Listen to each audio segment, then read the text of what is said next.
Hello, this is Darren. And this is Paige. And this is Where's the Lemonade? Where we talk about what happens when life throws you lemons. Make some lemonade? Maybe. Some weeks it's lemon squares. Yeah, some weeks it's just lemons. Yeah.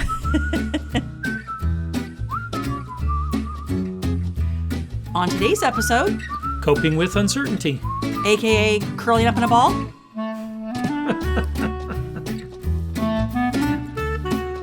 Okay, we decided to talk about something that's been kind of on our minds and several of the minds of our friends recently.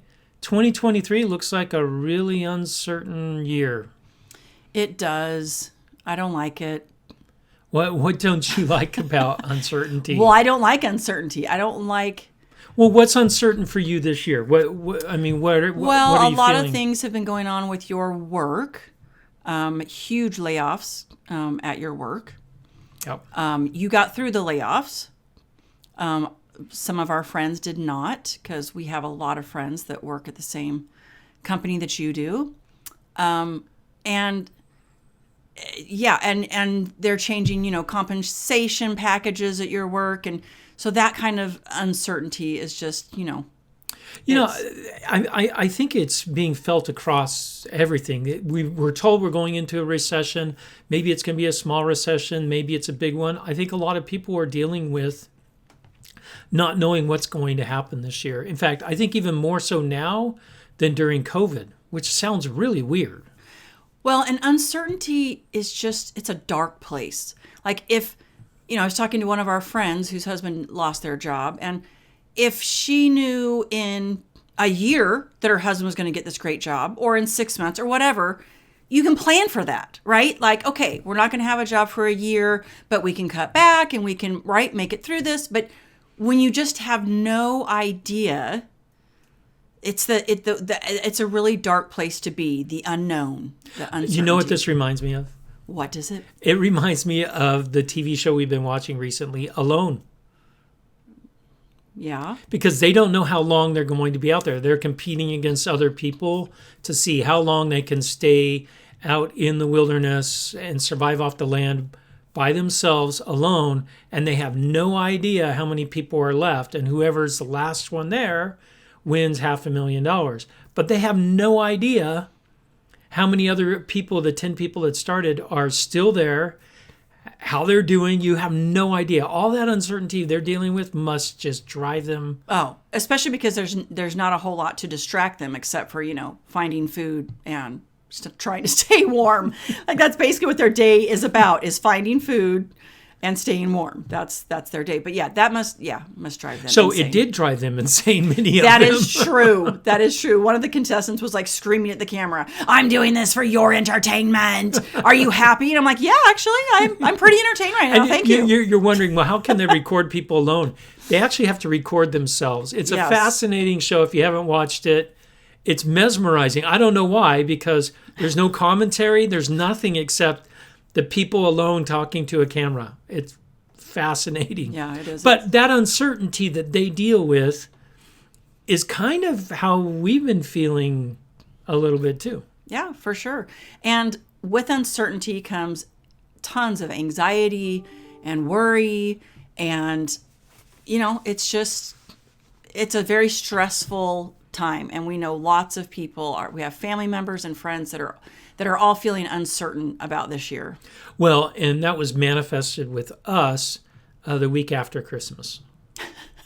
It was horrible. We were so pathetic. We didn't have anything planned. Our kids were all gone except for Sam, who was working a lot. No one came and visited us after Christmas, which was fine. We were like, hey, this is going to be nice. It's going to be a break. It's going to be relaxing. I didn't have any schoolwork to do that week. And we just kind of did nothing. We did something. We watched like 5 seasons of ER. Yeah. It was not good. It was not good for our mental health.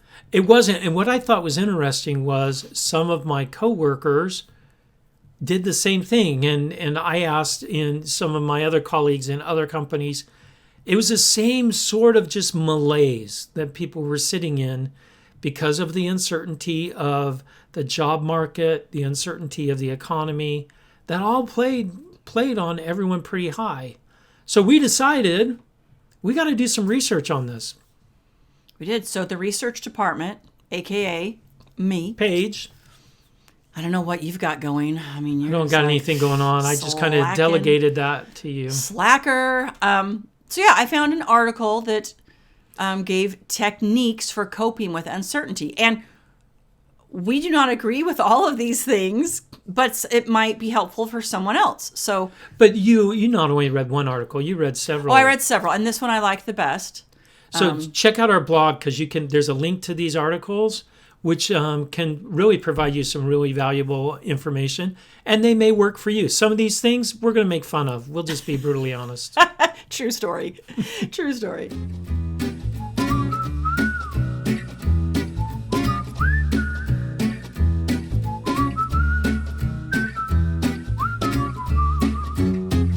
Okay, let's talk about the techniques that we found in this article. So the first one, identify and tune out unproductive worrying. So there was a psychologist that they quoted a lot in this article, and he said productive worries tend to lead to actions that give us more control of our environment, whereas unproductive worries make us feel even more anxious and uncertain, thus leading to a vicious cycle. So I think this one's interesting because in uncertainty, you are going to worry about things. Right.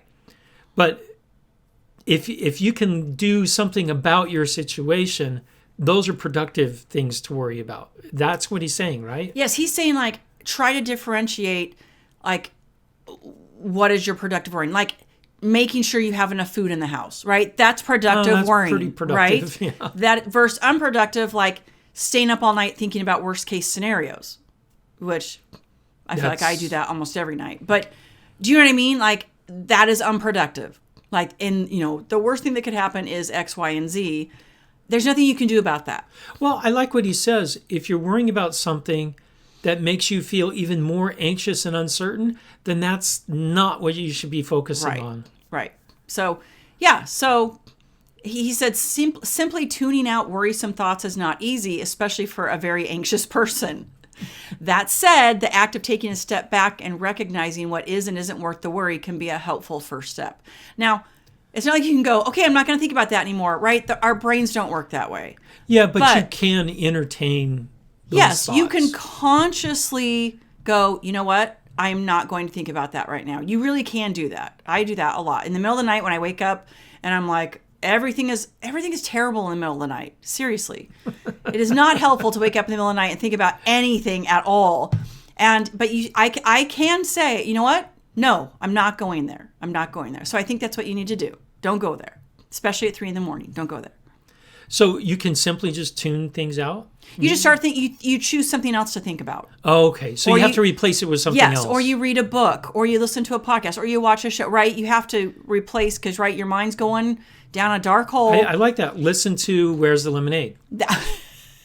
It will solve all of your problems. Yes, absolutely. It gets rid of all uncertainty. If you need to turn a show on, go to YouTube and watch our show. Where's the Lemonade? Yeah, there you go. We are fixers. We're fixers. Total fixers. Mm-hmm. Okay, next step. Practice mindfulness. Okay, now this might be one that we might make fun of. We might. Okay, this is not our thing. This is one of those woke new age things. But this is not our thing. There are a lot of people that this is their thing. This is not our thing. Okay, I don't understand this. It says here, feel the chair underneath your butt. It does. It says, appreciate the texture of the food as you chew. Note the sensation from going hungry to satisfied. I don't really understand it. So maybe someone needs to contact us. Yeah, man, we need to be educated. Because we don't get it. That doesn't make me feel better to sit here and go, okay, I'm going to try right now. How's that chair? I'm trying to find. How's that chair I'm feeling the chair under my butt. Okay, it feels fine. I don't understand how that. Okay. I think what they mean is be in the moment. Okay. Well, what I do like what he says in this, he says develop habits and routines for a sense of control. We need structure and control on a smaller individual scale. Hold yourself accountable with things like daily exercise, changing out of PJs, trying new recipes. And I really like this part. Set up an activity calendar for work and fun and stick to it. It will help with your low mood. So I think what this is saying is forget the first part of feel the chair under your behind. It's saying be aware of what you need. So, and what your body needs or does that make sense? So like, I think so, but not just aware of what you need. Also, mindfulness to me might mean I'm consciously doing things. Yes, exactly. Instead of just flowing around or what's on the next channel or hey, HGTV or what is it, QVC? That's a dangerous one, right? Yeah. But yeah, he says hold yourself accountable. So put it on your calendar. Today I'm going to do, right, this. And I like the setting up the activity calendar. I really like that. That would have helped us the week after Christmas. Wait, I don't want people to think that all we did was watch ER. We didn't. We actually did several fun things with friends. We actually left the house a couple times. We went roller skating. With our friends. And we went to a movie. We went to over to our friend's house and hung out because it was a birthday party. So we did a few things. Those were usually in the evening. Every other second we watched ER. Well, and it was weird for me. I was worried about you because I've never seen you ever go for more than a day without having your computer in your lap. And now, whether it's work or school or enjoyment, because you like to program. Yep. You weren't doing any of those things. I wasn't doing any of those things. I was like, where's your computer? And you were like, I'm taking a break. But it was kind of scaring me.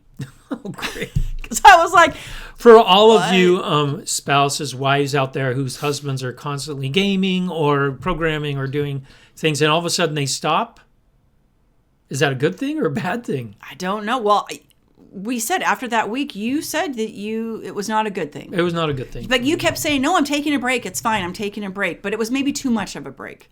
We should have had other things planned. If you wanted to take a break from your computer, I get it.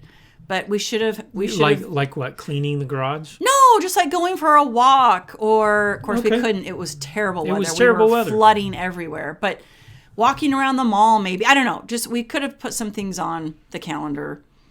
And we should have. All right. So there you go. Okay. All right. So the next one is focus on gratitude. You know I love this. And you like this one too. I do. In fact, we did something for the kids when they were young called Gratitude Bucks. And with teenagers in the house, I think we need to bring it back. Okay, I'm going to let you handle that. You were way more into that than I was because I was like, I loved it. This is another thing that I have to keep track of. But no, the whole idea. It was a positive thing. It was. You find this silver lining and what you're grateful for. And it could be you're grateful for rain. We need rain in California. Yes. We just got too much all at one time. That is sure. But now it's a beautiful sunny day after 3 or 4 weeks of rain. So I'm grateful for the sun now. Yeah. I won't be grateful in August when it hasn't rained in 8 months. But okay, and what's the silver lining with all the things that have been going on with your work and with all of our friends' work and our, some of our kids? What's the silver lining might be that you get a new perspective. That maybe it's time to get a new job. Maybe it's time to look at a new career. Maybe you were in a rut. I don't know. Yeah, I guess everybody has to find that own silver lining depending on their situation. But and perspective is the key here. Perspective is everything. It really is. It really is. So. And I know for some people they've been working at the company for almost 3 decades. And then all of a sudden, they're not anymore. That's got to really rock your world. But the world is your oyster. You can go and do anything you want now. Ooh, the world is your oyster. Ooh, I like that.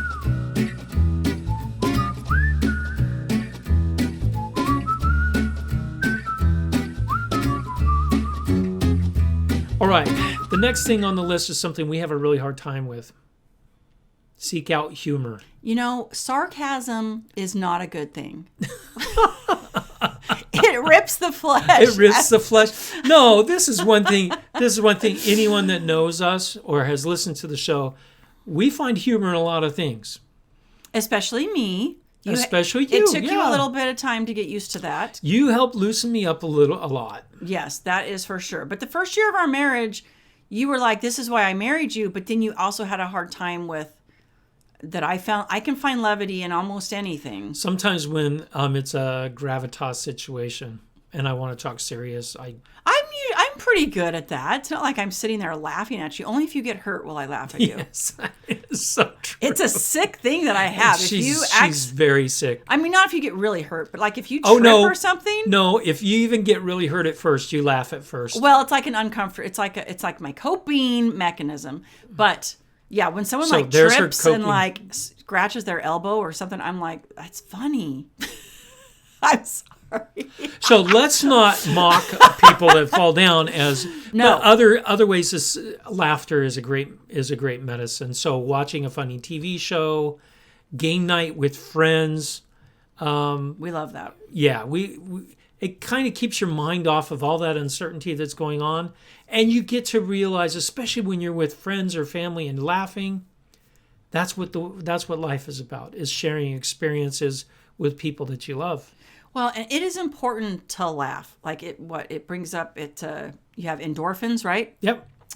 I can't think of the right word, but no, it's endorphins. No, but I mean, like, I shouldn't say it brings up endorphins. What's the word I want? Oh, it sounded good to me. Okay, bring up endorphins. But yeah, produces. Thank you. See, I knew that there was another word. But no, humor is here and now. Like, it's in the moment, right? You're laughing in the moment. You're having a good time in the moment. And I think that's really important to have those distractions, right? To have the funny. Laughing is so good for you. It is, but you can't rely on that all the time, which is the next advice that they gave us. Don't rely on temporary distractions. Don't rely on them.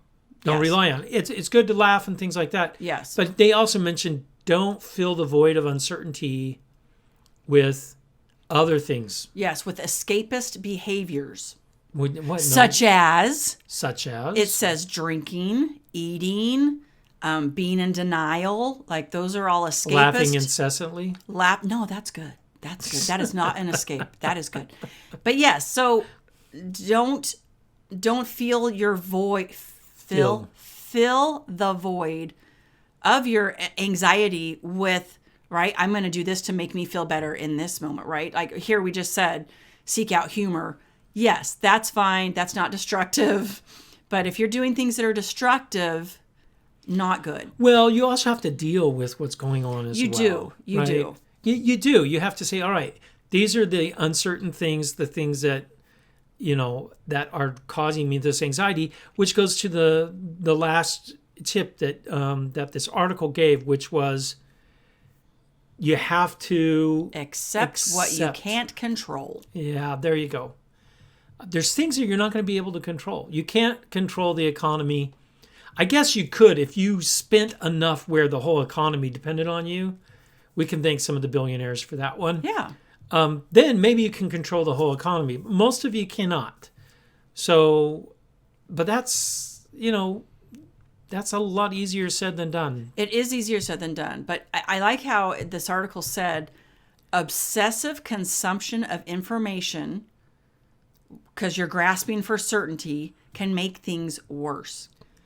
So isn't that interesting? Those are big words. It says acknowledging that we can't control and change everything is extremely important. Wanting to know and control everything fuels uncertainty. Seeking out information is vital, and keeping up with news is important, but constantly refreshing your news and social media feeds only adds to anxiety. Oh, this is interesting. So don't be obsessed. Right? With maybe because you've got money in the stock market and it's tanking. And so every 5 minutes you're checking it. We stopped doing that with our crypto a long time ago. Yeah, we had to. My anxiety level was too high. Yeah. But same with the stock market too. Yes. Just look away, people. But so why do you think people do that? They constantly refresh because maybe they're looking for some new news, something different than what's going on in their life right at that moment? No, I mean, if you're obsessive about the stock market or your crypto or whatever, it's because you're waiting for it to turn, right? It just went up. It went up a penny. It went up $1. It went up. And that is just going to make you more anxious, right? You've got to say maybe once a day, right? If that's important to you, every day at 8 a.m., I'm going to check that, and then I'm not going to look the rest of the day, right? We've done that before with certain situations that we were obsessing over. We said, all right, once a day, we're going to look at these emails, and that's it. or once a day we're going to look at the stock market and that's it. So it is important to be informed, right? That is vital in uncertain times, but don't be obsessed with being informed. Does that make sense? Yeah, that makes sense. And this ties into that, not to try and control what you can't. This fit into something when you read this to me the first time. It says, hey, Covey taught that in his 7 Habits when he said, you got a circle of influence and a circle of concern. Make sure that your circle of concern is not way out of whack with your circle of influence. Otherwise, that's just worrying and causing anxiety. Okay. If you have influence over something, that should be your circle of concern, because now you have some control over it. There's something you can do about it. Right. Right? If they're exactly equal, then you're not really broadening your horizons. You're not seeing beyond the corner. But you've got to keep it somewhat in balance. Otherwise, Right. you do have a lot of uncertainty and a lot of anxiety that's built up around that. For sure.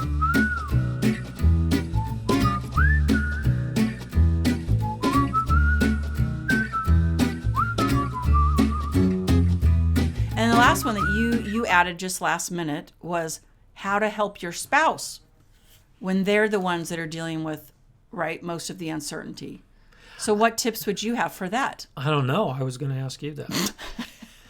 Obviously, we did no research on this. Well, Darren literally added it before we recorded. Well, I think it's important to recognize, first off, I think that's probably the first thing. Recognize that your spouse is going through a lot of uncertain things in their lives at that moment. And a lot of times you go, well, I'm not uncertain about us financially, but maybe your spouse is. Right. Right. Right. And well, okay, so let's talk about this for a minute. And this is totally off the cuff here. We have not talked about this. So that week after Christmas, where you were in a funk, right? Yeah, you I was were in a funk. What could I have done better than just turning the TV on for you? maybe some chips and salsa.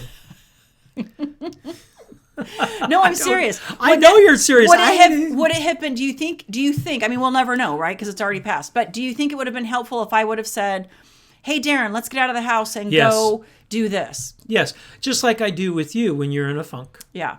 I say, hey, let's go. Let's get out of the house. Yeah. Let's go do something. Because there was a couple times where we were going to go do something and you were like, nah, it's raining. Let's just stay here. So you wished I would have pushed you to go do that thing? Okay, so maybe not in the moment, but afterwards I would have. Okay, so sometimes we've got to give each other a little kick in the booty and say, come on, let's get out. Let's go look, walk around the mall, or let's go walk around Sam's Club or whatever it is. Like I said, because our weather here was horrible. We would typically go walk outside, but we were drowning over here. I think another thing on how to help your spouse is empathize. Okay. Recognize that they are going through uncertainty. Just telling them, no, everything's going to be okay. That's not how they're feeling at the time. And we don't know that.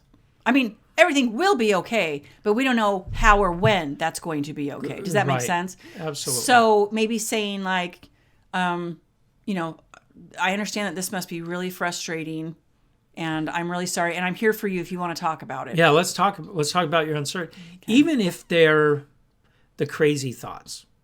Because uncertainty, like they said before, unproductive, worrying, you start going down really weird paths. The worst case scenarios, Worst case scenarios. Yeah. And maybe it's okay to talk about those for a little bit. Just like, don't you remember on that show? What show was it? This Is Us. This Is Us. We love that show, by the way. Randall and his wife, they would always go, all right, worst case scenario, because Randall was a total warrior. He was a warrior, yep. So worst case scenario, and that would just lead into crazy, and then it would they would kind of start laughing they would do, all right, and they would only give themselves 2 minutes, right? Let's go, go. Okay, worst case. And then you try to outdo each other on the worst it could get. And then they would laugh because it was so ridiculous, but yeah, so maybe that goes into that levity but sometimes you have to give them a little bit of space too, right? Space is good sometimes, but it's tricky. You've got to know your partner. You have to know your partner and their needs, right? You do. You have to know what... Do you think it would help if you called a friend and say, can you take my spouse out to lunch, please? I think it depends on the person. That's what I'm saying. You've got to know your spouse. You've Okay. got to know what their limits are, how long you want to let them wallow in, this dark place, and when you need to pull them out. So you've got to know. You've got to know, right? Yeah. Okay. And great. when it's time to get a friend involved. Well, yeah, I'm not saying get a friend involved. Say, my I'm saying, husband's depressed. Take him to lunch. I says, No. hey, I know Darren really likes going to lunch with you. Can you take him out? yeah, you like going to lunch with me. I do. Okay, are you uncertain about this podcast? No, not at all. I thought this was good. Hopefully, this helps anyone. If you do, if you need to talk, just call us. No, just don't call us. That's a joke. No. I'm like, really? No, just leave a comment and Leave we'll a comment back. We can, send some messages. Don't call us.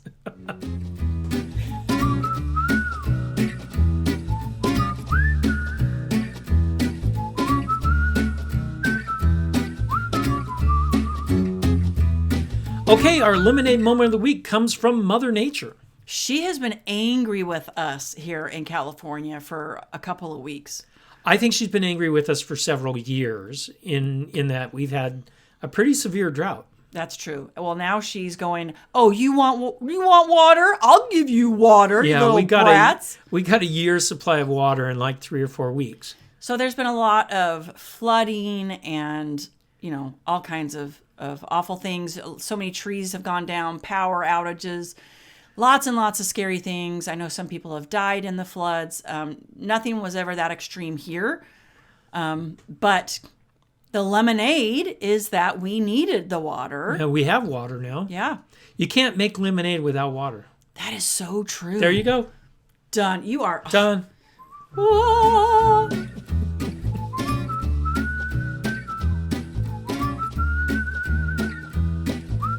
If you like today's episode, Give us 5 stars on iTunes, Spotify, Google. and head to Facebook and like us, And check out our blog at where'sthelemonade.org. where you can leave questions and comments. But most of all, Go out and make some lemonade. you betcha, baby.